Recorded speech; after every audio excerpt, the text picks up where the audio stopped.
The arena lights blazed down on the dusty floor of the Xtreme Bulls venue in Salt Lake City, casting long shadows that danced with every movement of the crowd. The autumn air carried the familiar scent of leather, sweat, and anticipation that Kevin Morris had come to associate with home. At 27, he had spent nearly a decade chasing the 8-second dream, and tonight felt different, electric, full of possibility. Kevin adjusted his protective vest one final time, running his calloused fingers along the worn leather of his gloves. The roar of 3,000 spectators created a symphony he'd grown to love, their energy feeding directly into his veins. His sponsor's logo gleamed on his back, a testament to years of dedication and countless bruises that had brought him to this moment. "You ready for this beast, Morris?" called out Jake Henderson, a fellow rider who'd been competing on the circuit for 15 years. Jake's weathered face bore the map of every fall, every victory, every near miss that had shaped his career. Kevin nodded, his green eyes fixed on the chute where Tornado Alley waited. A 2,000-pound Brahma bull with a reputation for sending riders flying before they could count to 3. The animal's massive frame shifted restlessly, muscles rippling beneath his mottled hide as he sensed the approaching moment of release. "Been dreaming about this one for months," Kevin replied, his voice steady despite the adrenaline coursing through his system. "Tornado Alley's the key to moving up in the standings. I can feel it." The Utah crowd was particularly energetic tonight, their cheers echoing off the arena's steel beams. Kevin's parents had driven down from their ranch in Ogden, and he'd spotted his girlfriend Sarah in the stands, her blonde hair catching the arena lights as she clutched a sign with his name painted in bold red letters.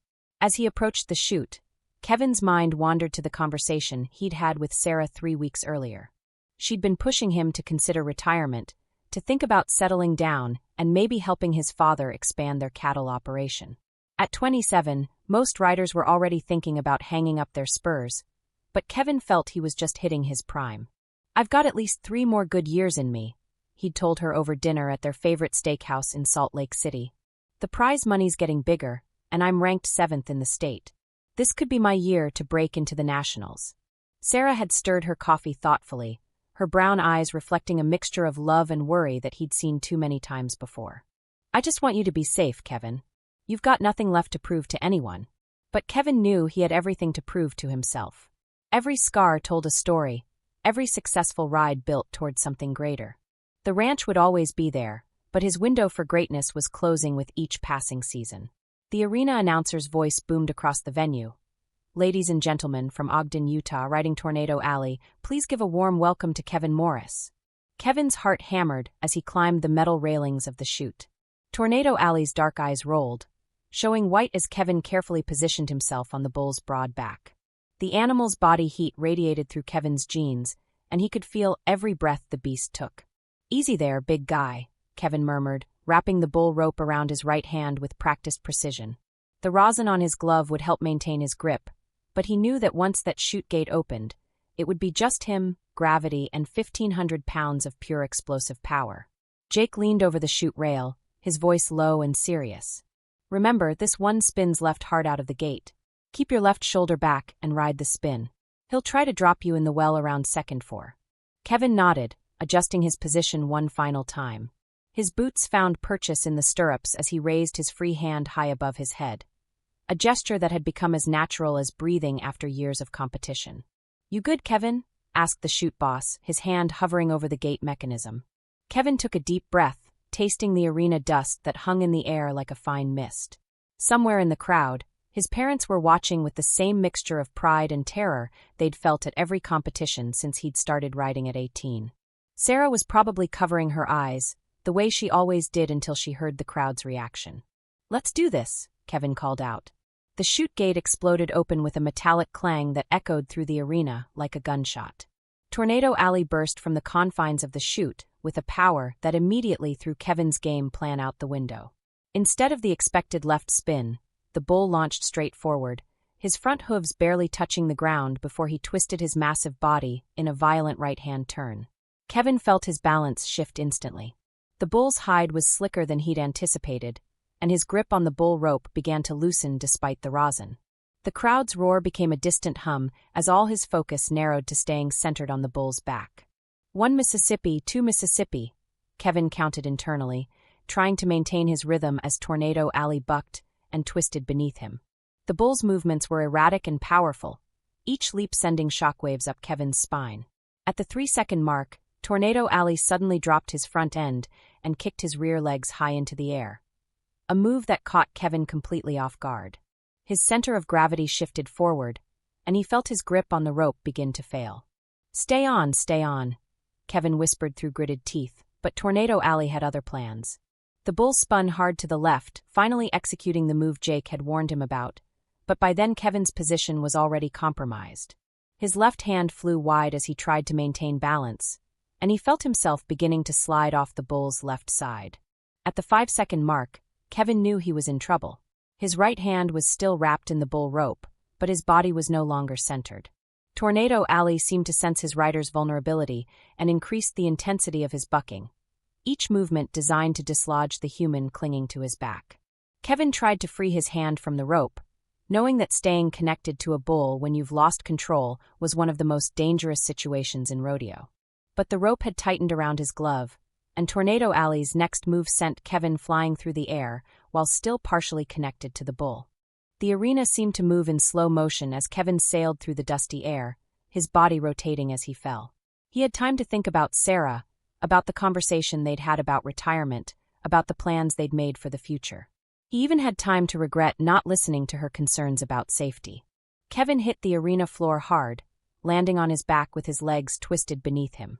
The impact drove all the air from his lungs and sent a shockwave of pain up his spine that was unlike anything he'd ever experienced. It wasn't the familiar ache of a hard landing or the sharp pain of a broken bone. It was something deeper, something that seemed to shut down his entire system. As he lay in the dirt, Kevin tried to move his legs and felt nothing. No pain, no sensation at all, just an empty void where feeling should have been. The arena lights blazed down on him, creating a halo effect that made everything seem surreal and distant. The crowd's roar faded to worried murmurs as the bullfighters quickly moved Tornado Alley away from Kevin's motionless form. The arena's medical team was already sprinting across the dirt, their emergency equipment bouncing as they ran. Kevin's vision began to blur, but he could make out Sarah's face in the crowd, her hands pressed to her mouth in horror. His parents were pushing through the spectators, trying to get closer to the arena floor. The concerned voices of the medical team began to fade as shock set in. "Don't move him yet," shouted Dr. Martinez, the venue's chief medical officer, as she reached Kevin's side. "We need to stabilize his neck and spine first." As the medical team worked around him, Kevin stared up at the arena lights and realized with growing dread that he couldn't feel his legs.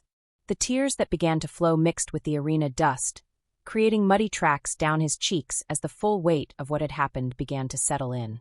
The 8 seconds he'd chased for so long had been cut short at 5, but those 5 seconds had changed everything. In the space between the chute gate opening and hitting the ground, Kevin Morris's life had been divided into a clear before and after, with no possibility of going back. The sterile smell of disinfectant replaced the familiar arena dust as Kevin slowly emerged from the haze of pain medication. Fluorescent lights hummed overhead, casting everything in the University of Utah hospital in harsh, clinical white. The steady beeping of monitors created a rhythm that had become the soundtrack to his new reality over the past 72 hours. Dr. Patricia Henley, a neurosurgeon with 20 years of experience treating spinal injuries, sat in a chair beside Kevin's bed. Her expression was professional but kind, the face of someone who had delivered life-changing news countless times before.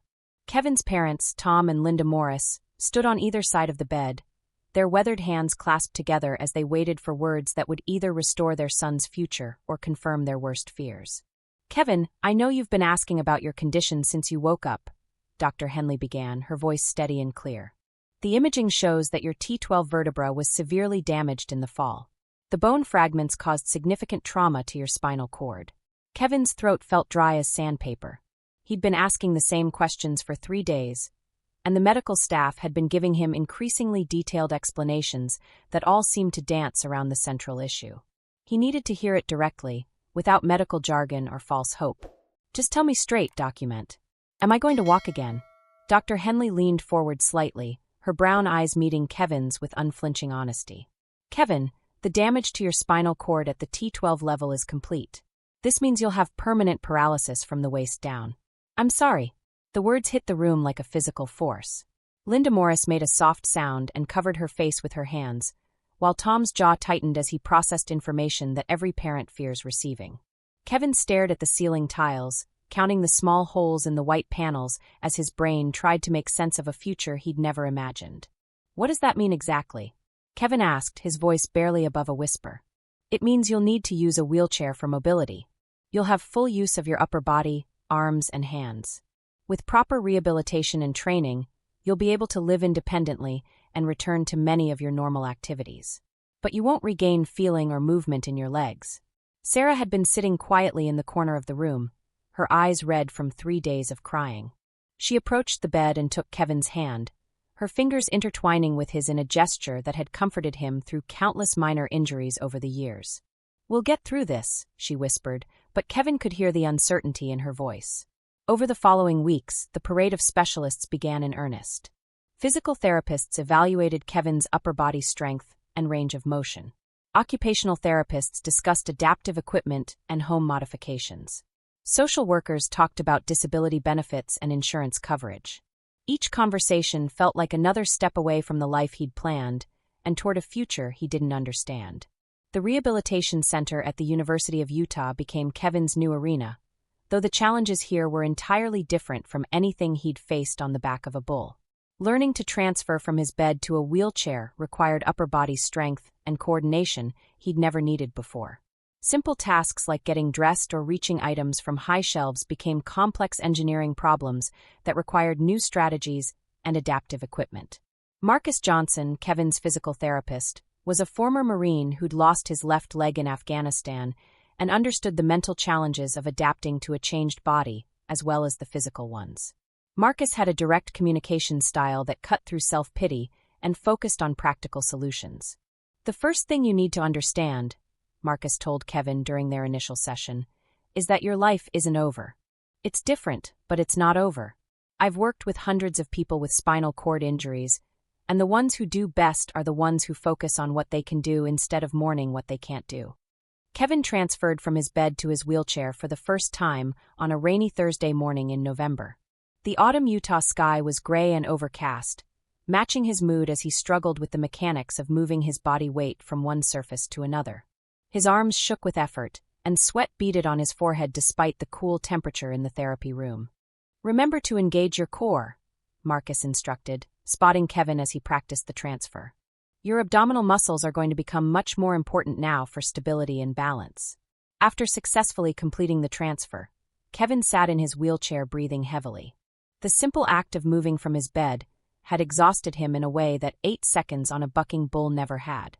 Everything about this new reality required more energy, more planning, more thought than he'd ever imagined.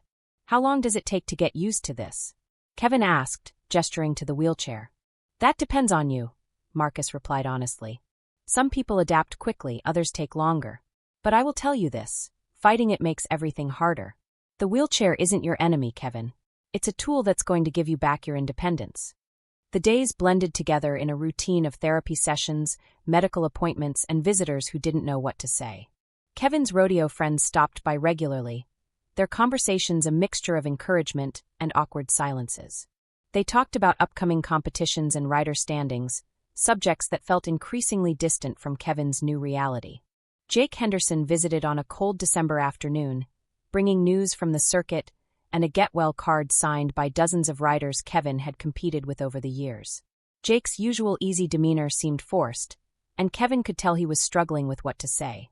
"The guys are asking about you all the time," Jake said, settling into the visitor's chair. "Everyone's pulling for you, Kevin." "I appreciate that," Kevin replied, though he wasn't sure what they were pulling for exactly. His old life was over, and his new one hadn't really begun yet. "Tornado Alley hasn't been ridden successfully since your accident," Jake mentioned, then immediately looked like he regretted bringing it up. Kevin found that information oddly comforting. At least the bull that had ended his career was maintaining his reputation for being unrideable. There was some justice in that, though it didn't change anything about his situation. As winter deepened, Kevin's relationship with Sarah began to strain under the weight of their changed circumstances. She visited every day, brought his favorite foods from home, and maintained an optimistic facade that Kevin could see was exhausting her. They talked about the future in vague terms, making plans that neither of them was sure they believed in.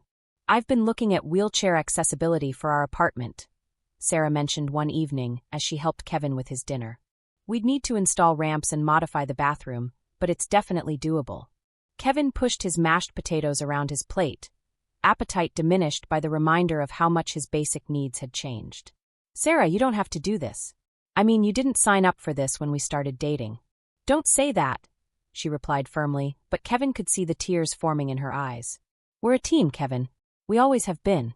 But Kevin could see the doubt in her expression, the way she sometimes looked out the hospital window with a longing that suggested she was imagining a different life. He couldn't blame her. He was imagining a different life too, one where his legs worked, and his biggest concern was whether he could stay on a bull for 8 seconds. Christmas came and went with subdued celebrations in the hospital rehabilitation wing.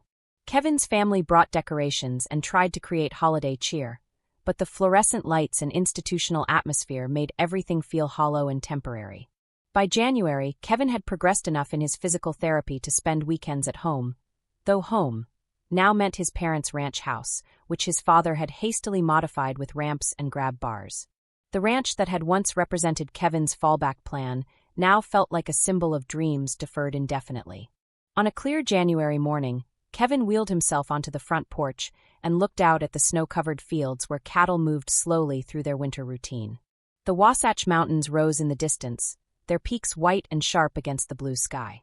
Everything looked the same as it had before his accident, but Kevin's perspective on it all had fundamentally changed. His phone buzzed with a text message from Jake. "New season starts next month. Thinking about you, brother."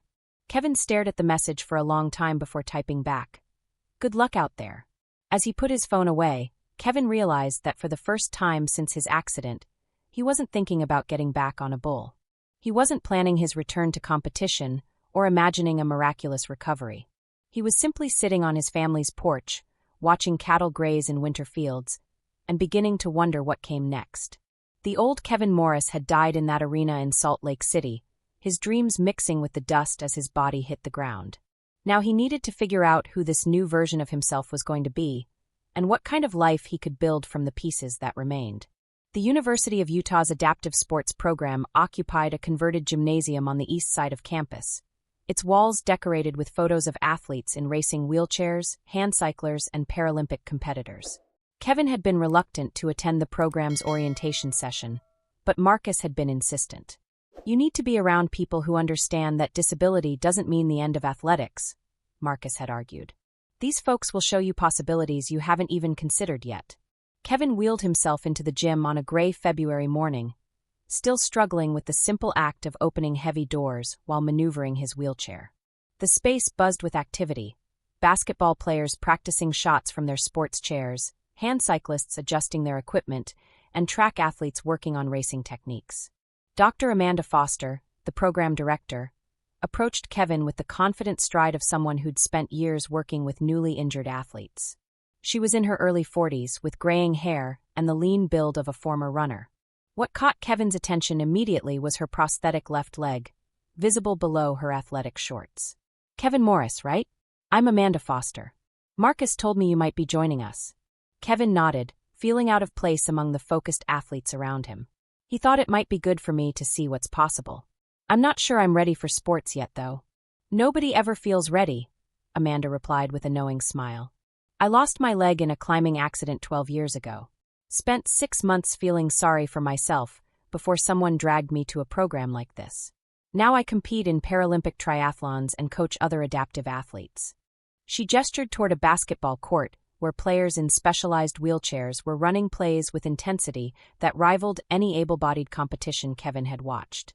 These athletes train harder than most people who have full use of their bodies. They've learned that limitations often force you to discover strengths you never knew you had. Over the following weeks, Kevin began attending the program's sessions regularly, initially just watching and gradually participating in basic exercises. The other athletes welcomed him without fanfare or excessive sympathy, treating him like any new team member who needed to learn the ropes. Tony Martinez, a veteran who'd been paralyzed in Iraq 8 years earlier, became Kevin's informal mentor. Tony competed in wheelchair racing and had qualified for the Paralympic trials 3 times. His approach to training was methodical and intense, bringing military discipline to his athletic pursuits. The thing about adapting to a wheelchair, Tony explained as they worked on basic mobility skills, is that you have to completely reimagine how your body works. In the beginning, everything feels impossible. But your body is incredibly adaptable if you give it time and proper training. Kevin's first attempt at wheelchair basketball was humbling. The specialized sports chair was lighter and more responsive than his everyday wheelchair, but coordinating dribbling, shooting, and maneuvering required skills he'd never developed. Players who'd been competing for years made it look effortless, gliding across the court and sinking shots while managing their chairs with unconscious precision. "Don't worry about keeping up with everyone else," advised Jessica Chun, a point guard who'd been playing adaptive basketball since high school. "Focus on getting comfortable with your chair first. The basketball skills will come back. You're still the same athlete you always were, you just need different equipment now." As winter turned to spring, Kevin noticed subtle changes in his physical strength and stamina. The daily therapy sessions had given way to actual training, and his shoulders and arms had developed definition he'd never achieved as a bull rider. More importantly, he was beginning to feel like an athlete again, even if the sport was completely different. The mental benefits were equally significant. Being around other adaptive athletes normalized his experience in a way that well-meaning friends and family couldn't provide. These people understood the daily challenges of navigating a world designed for walking, but they also demonstrated that those challenges didn't define the limits of what was possible. In March, Kevin competed in his first wheelchair race, a 5K event that was part of Salt Lake City's annual marathon weekend. He'd been training for 6 weeks, building endurance and learning racing technique from Tony and other experienced racers. "The key is efficiency," Tony explained as they warmed up before the race. "Every push needs to be smooth and powerful. You're going to want to go out too fast because of your competitive background, but pacing is crucial in racing chairs." Kevin lined up at the starting line alongside 30 other racers, feeling nervous in a way that was both familiar and entirely new. The racing wheelchair felt foreign compared to his everyday chair, positioned lower to the ground with 3 wheels and extended hand rims that required a different pushing technique. When the starting gun fired, Kevin found himself in the middle of the pack, focusing on maintaining steady rhythm rather than trying to compete for position. The course wound through downtown Salt Lake City, past familiar landmarks that he'd seen countless times from the cab of his truck, but never from 3 feet off the ground. At the 2-mile mark, Kevin was surprised to find himself moving up in the field. The cardiovascular fitness he'd built through months of training was paying off, and his shoulders felt strong despite the sustained effort. The other racers had accepted him as a legitimate competitor, offering encouragement and tactical advice throughout the race. "Looking good, rookie," called out Mike Patterson, a veteran racer who was staying pace with Kevin. "You've got natural racing form." Kevin crossed the finish line in 15th place, exhausted but exhilarated in a way he hadn't felt since before his accident.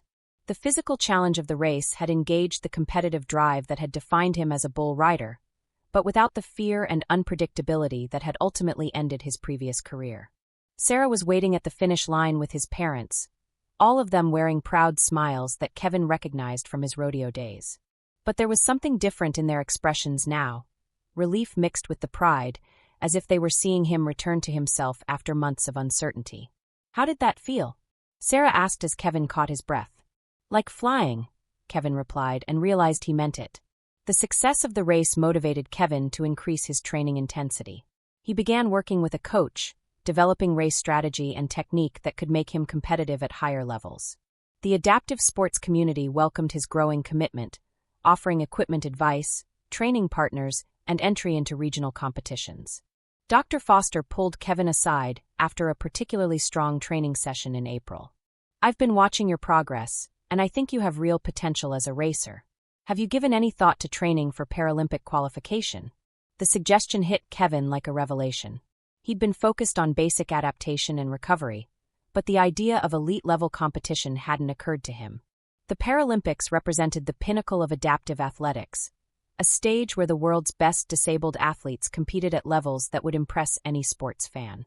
"I don't know if I'm good enough for that level," Kevin admitted. "You won't know unless you try," Amanda replied. "Your times have been dropping consistently, and you've only been racing for 2 months.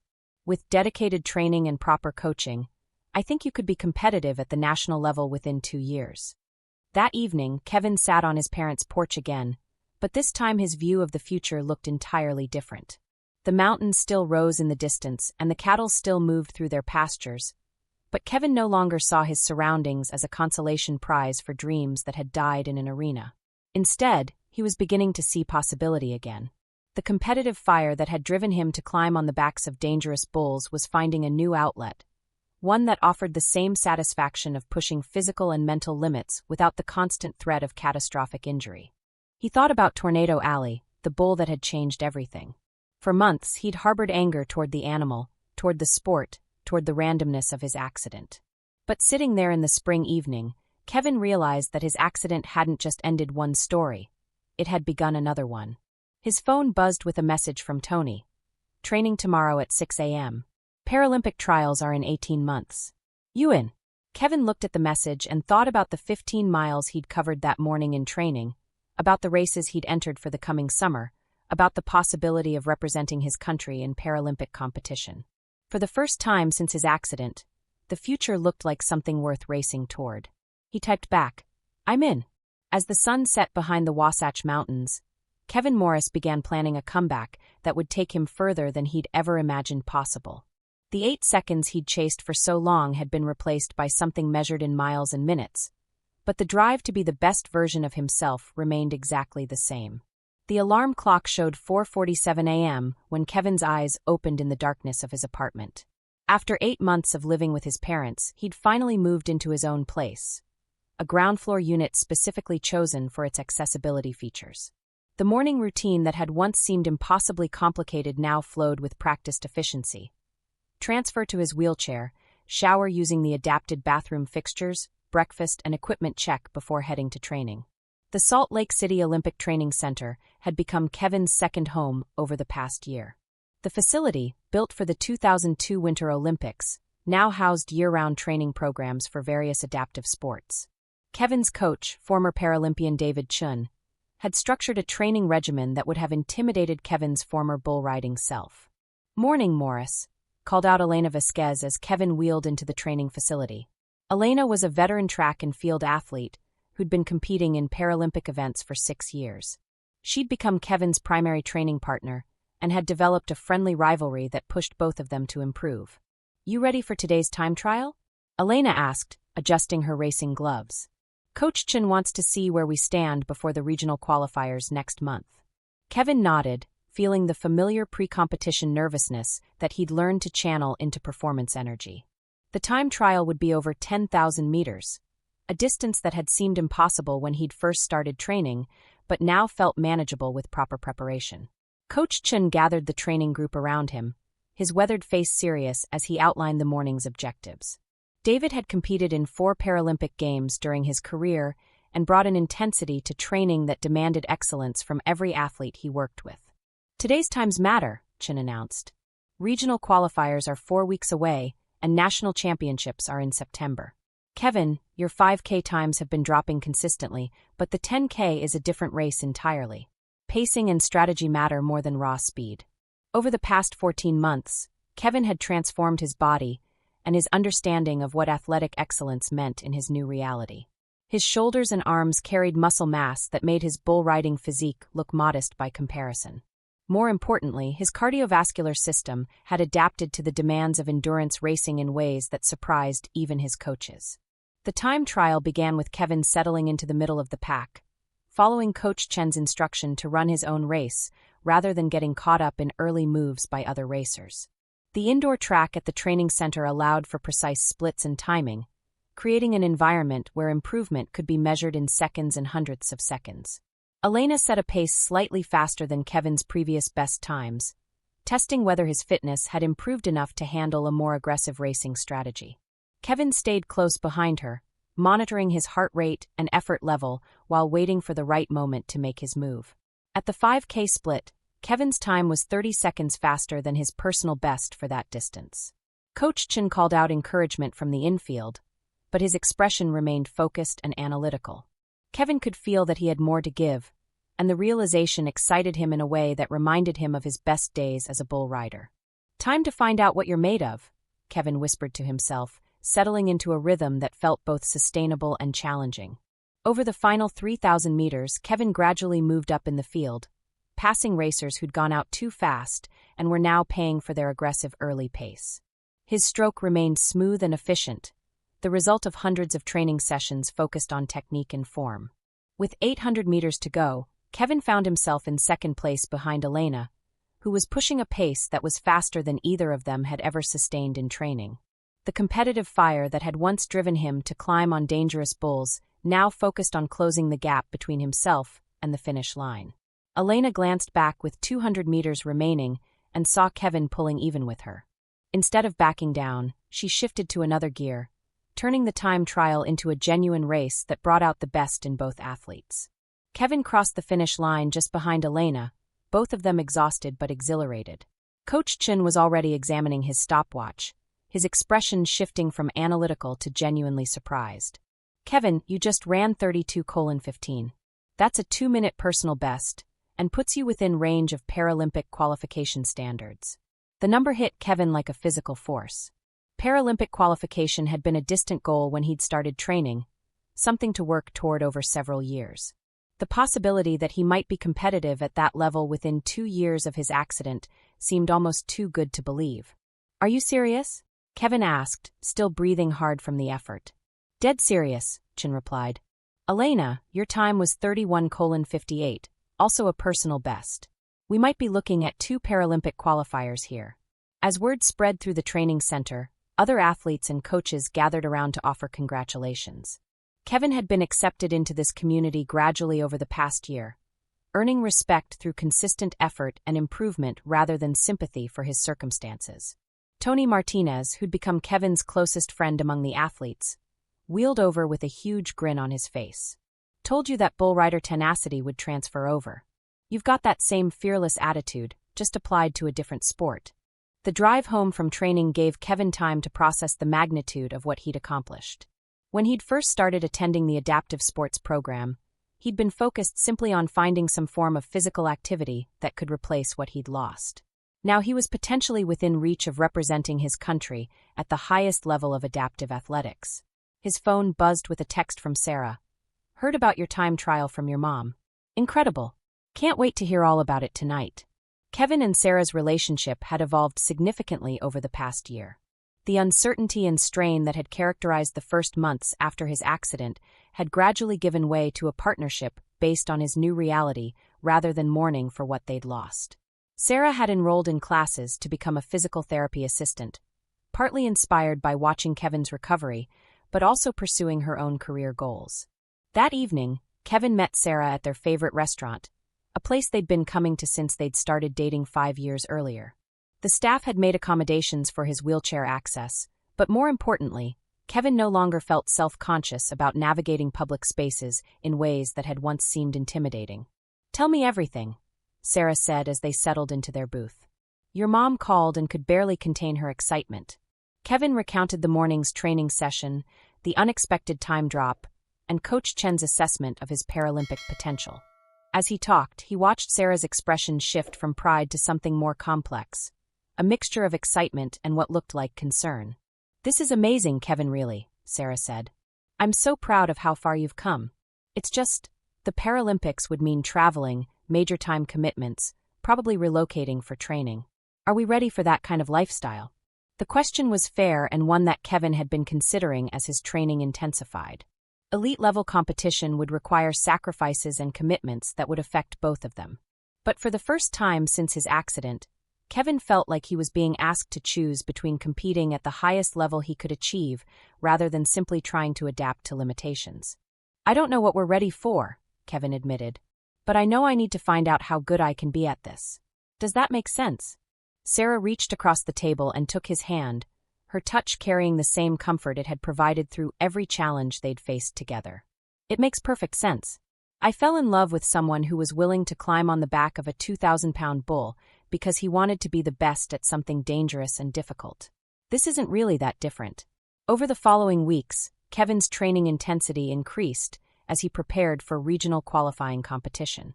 The races would determine which athletes advanced to national championships, and from there, Paralympic team selection would begin in earnest. The night before leaving for regionals, Kevin sat on his apartment balcony looking out at the lights of Salt Lake City. The view included the area where the Xtreme Bulls venue was located, though he couldn't see the actual building from his apartment. For the first time in months, he thought about Tornado Alley and wondered if the Bull was still competing on the circuit. Instead of the anger or sadness that such thoughts had once provoked, Kevin felt something closer to gratitude. His accident had been traumatic and life-changing, but it had also led him to discover abilities and competitive opportunities he never would have found otherwise. His phone buzzed with a good luck message from Jake Henderson. "Saw the article about you in the paper. Amazing stuff, brother. Writing for 8 seconds was just your warm-up act." Kevin smiled and typed back, "Thanks, Jake. Turns out I was built for longer distances anyway." The next morning, Kevin loaded his racing wheelchair and equipment into his specially modified truck and began the drive to Denver for regional competition. The highway stretched ahead through Utah's dramatic landscape, leading toward a future that looked nothing like what he'd planned 2 years earlier, but felt entirely like his own. As he drove, Kevin thought about the 8 seconds he'd chased for so long and how they'd been replaced by races measured in minutes and miles. The competitive drive remained the same, but the stage had expanded beyond anything he'd imagined possible when he'd climbed into chutes and tried to stay on the backs of bulls. The Paralympic trials were still months away, but Kevin could already feel himself preparing for the most important competition of his life. This time, though, success wouldn't be measured in seconds survived, but in dreams achieved through determination, training, and the refusal to accept limitations as permanent. If that story already moved you, subscribe to the channel and hit that like button so you don't miss any of our stories.